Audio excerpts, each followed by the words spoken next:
Mahirap maiwan si Eric. Mahirap.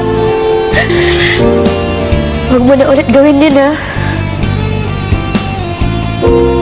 Huwag ka na magpaasa na kaya mo ako mahalin kung hindi mo rin ako kaya panindigan.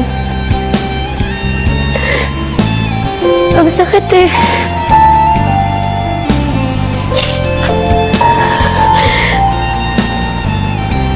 Ikaw ay nagturo sa akin na kapag mahal mo, kahit mahirap, kakayanin. Kaya ko to.